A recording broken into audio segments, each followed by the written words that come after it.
Arizona gold prospector's dream. Gold detectorist dreams. Arizona gold nuggets.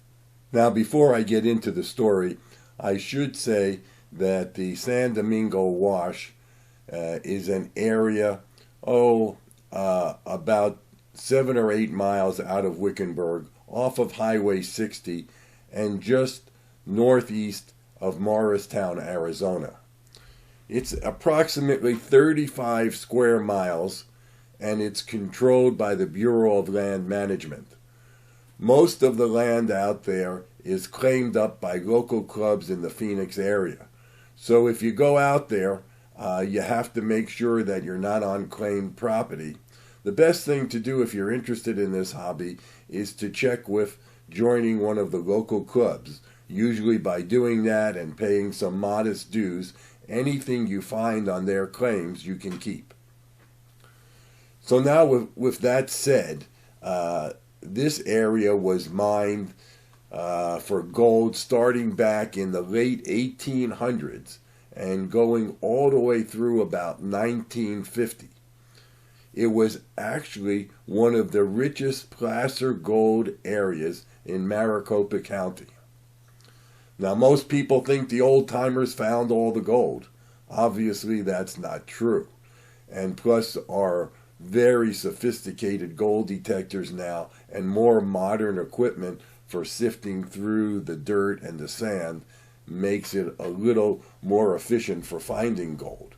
But naturally, most of the gold nuggets that are found here are very tiny.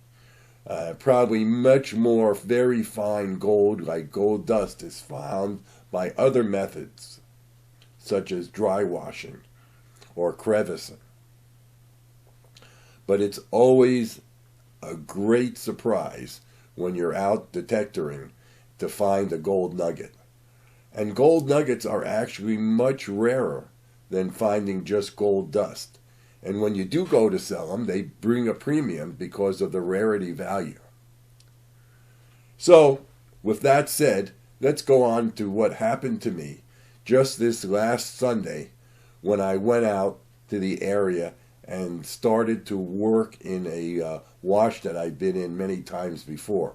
Oh, I should say, because this area is very close to the west end of the Phoenix Valley and also a couple miles out of Wickenburg, it's very heavily mined by local hobby miners, and as I said before, most of it is claimed up.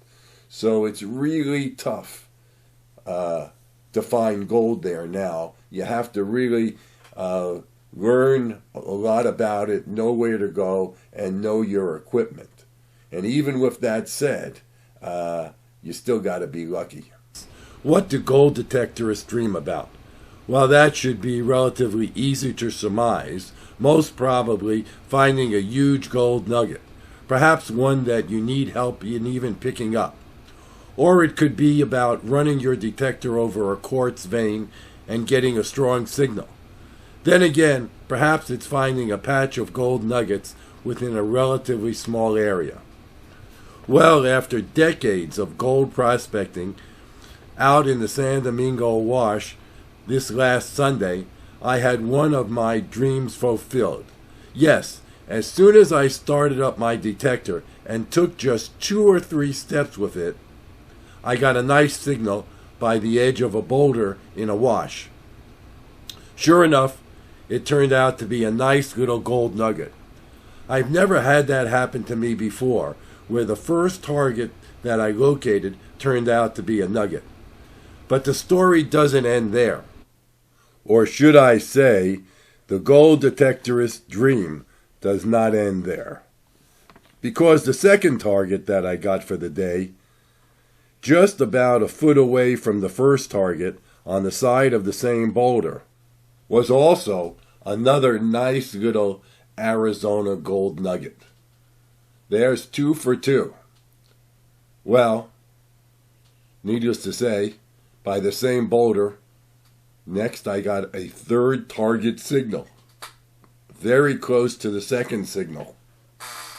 So naturally, I thought, hey, this is incredible. This could be my third gold nugget in a row. Alas, it was not meant to be, because when I dug up that signal, it turned out to be a very, very fine piece of wire, perhaps from one of the old timers' machines that they used to sift the dirt through to find pieces of gold. I spent another 2.5 hours detecting the same wash, but unfortunately all I found was more trash. But that's okay with me, because what a better way to start off your detectoring day by finding 2 gold nuggets within a few steps of where you started up your detector.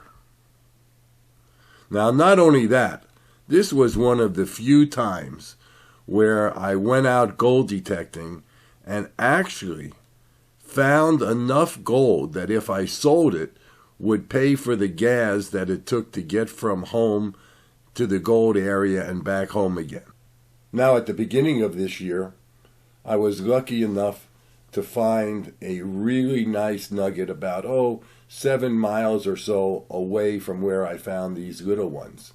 And that one was actually about 8 inches down in the ground and under a little boulder. It turned out to be 2¼ grams.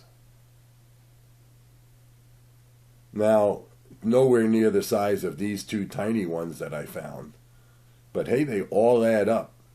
So what a great hobby with a little excitement, and who knows, at the end of the day, you may even make a little money. Hey guys, this is Cassie. I hope you guys enjoyed this video. Tell us in the comments below what you found to be the most interesting and why. Also, if you haven't done so yet, make sure to hit the bell notification next to the subscribe button to stay up to date with all of our latest videos. Thank you for watching. I'll see you guys next time.